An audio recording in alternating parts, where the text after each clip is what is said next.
Another method to obtain fluid flow and reservoir pressure data is called wireline formation testing, WFT. It is far less expensive than the DST, but the data obtained is of lower quality because the samples retrieved are much smaller. In wireline formation testing, the test tool is run on an electrical conducting wire. The WFT is usually performed after the TD has been reached but before the casing has been run.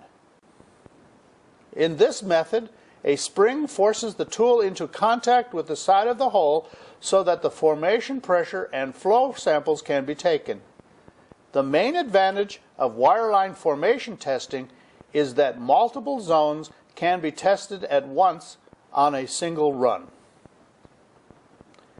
At this point, after the TD has been reached, the open hole logging suite, consisting of multiple open hole logs, is performed. Like the mud log, it is a foot-by-foot or meter-by-meter chart that shows what is actually in the thousands of feet of borehole.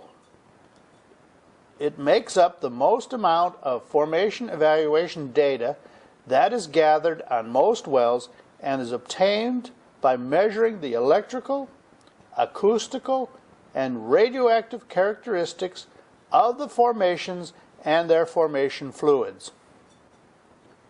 It is important to mention here that the main source for most of the formation evaluation data comes from open hole logs that are run on all wells, even those that have been cored or drill stem tested.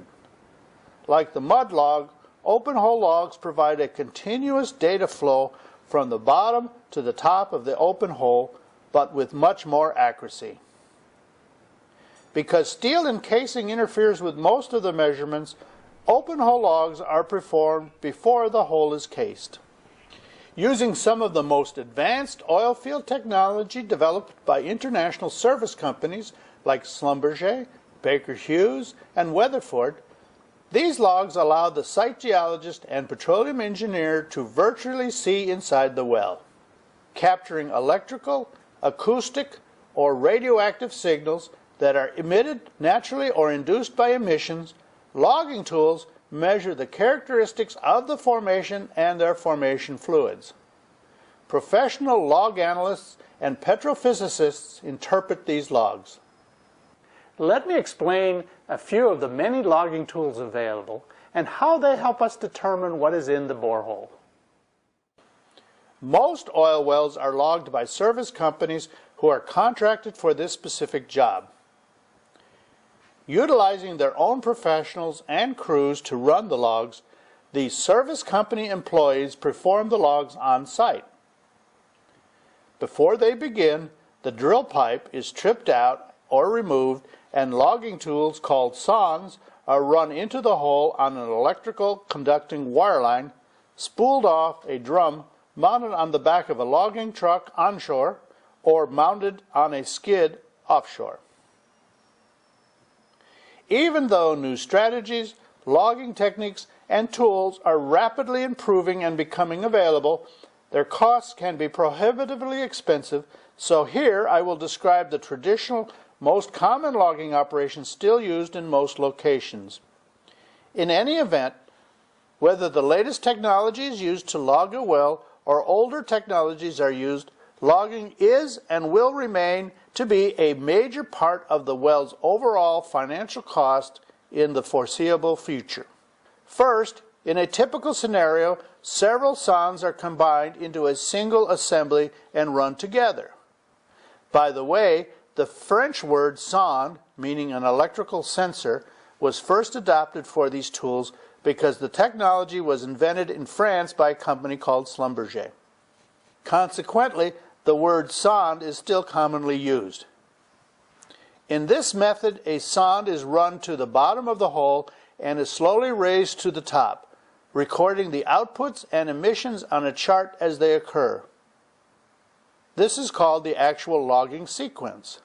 The logged interval usually extends from the bottom to the casing shoe. This interval is referred to as the open hole portion of the well. The first two logs we will describe here are used to determine lithology. The first is called the spontaneous potential, SP log. Spontaneous potential refers to the naturally occurring electrochemical potential of cations. For example, when the drill bit penetrates the boundaries between porous, permeable zones and the non-permeable surrounding shales, the equilibrium of these cations is disturbed, causing them to move. These moving cations, which have been activated by their release at the boundaries, can then be measured using this log. The data obtained is used to identify potential sedimentary reservoirs and to establish their thickness and depths from the surface. The second log, the gamma ray or GR log, measures the intensity of naturally occurring gamma ray emissions in the surveyed formations.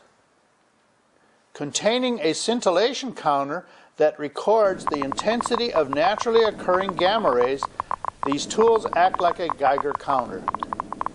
Because shale rock typically emits a high level of radiation, while sandstone or limestone, reservoir rock, typically emits a lower level of radiation, these deflections can indicate the bed boundaries between shale and a reservoir rock, the reservoir rock's exact depth, and its thickness. Thus, like the SP, the gamma ray log can give an indication of lithology identification. Because the saltier mud water in the formation can obscure the results of the SP log, the SP and gamma ray logs are done in tandem to assure accurate lithology identification. Next, the following three types of logs are used to measure the porosity of the well. They are the 1. Density log, 2. The neutron log, and 3. The sonic log. Let me explain how each of these is used in more detail. The density log is made by a radioactive source that is placed into the sonde and records the emissions of gamma radiation. Emitted from a radioactive source, these high-intensity gamma rays differ from the naturally occurring ones recorded on the gamma ray log. These emitted gamma rays are directed into the formation, and a detector records how many are reflected back to the sonde. The more gamma rays that are reflected back, the lower the formation's density. A lower rock density reading indicates higher porosity. Second, the neutron log records the emissions from a neutron generating radioactive source that is placed into the neutron sonde. A detector measures the amount of neutrons captured. Neutrons are highly influenced by the amount of hydrogen that is present in the formation. Hydrogen, found in water, oil, and gas, will greatly affect the amount of neutrons that are captured. Porosity from the formation is also related to the rate of capture of neutrons because fluids with hydrogen are present in porous rock. Thus, the more hydrogen atoms present indicates the greater porosity of the rock. Gas, however, contains much less hydrogen than water or oil. The presence of gas will give a very low or false reading of the porosity. This porosity, therefore, is compared with the density porosity and gives us a better indication of the presence of gas. High gas saturation rather than oil saturation. Let me show you an illustration. Here you can see the density curve and the neutron curve will generally track each other in measuring the porosity. But in a gas zone, the neutron curve greatly distorts the data. An indication of error when comparing the two logs gives a good indication that this is a gas zone.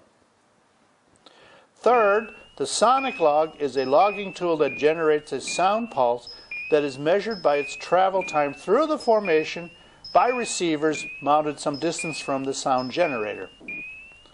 This travel time, or transit velocity, is related to porosity. Also, by subtracting the sonic porosity results from the neutron porosity results, we can more accurately separate the intergranular and vulgular porosities. In addition, Knowing the lithology of the rock from the SPN gamma ray logs, the porosity can be more accurately calculated to give us total porosity. After identifying the boundaries, lithology, and porosity with the previous tools, the engineer next needs to know something about fluid type. The resistivity log helps get him that information. Salty water, made up of sodium and chlorine with the abundance of free ions within the pore space, conducts electricity better than those filled with oil or natural gas. This difference in conductivity in the case of salty water or resistivity in the case of crude oil or gas can be measured on the resistivity log. As can be seen here, crude oil or gas is much more resistive to the flow of electrical current than salty water. In addition, the resistivity log will give a good indication of the type of saturation that is in the reservoir rock. It also helps to establish a good approximation of the oil-water contact line. Almost all saturation computation methods rely on work originally done by Gus Archie in 1940-41.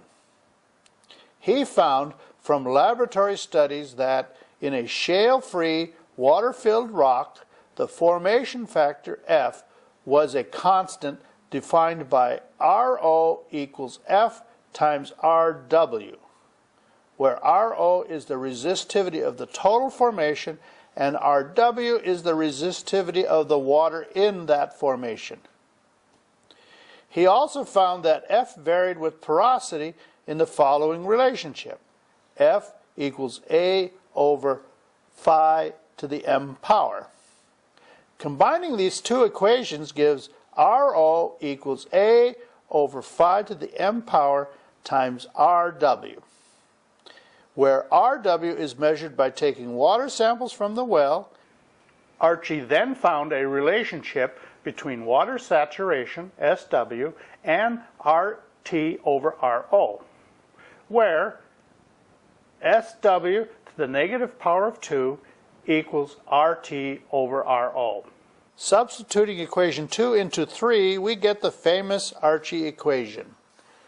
SW equals 1 over porosity times the square root of RW over RT, where porosity is measured from a density or sonic log, RT is measured from the resistivity log, and RW is measured from water samples taken from the formation.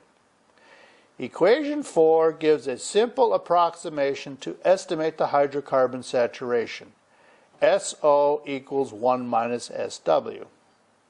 More complex versions of the Archie equation have been developed to include more complex lithologies. They are beyond the scope of this lecture.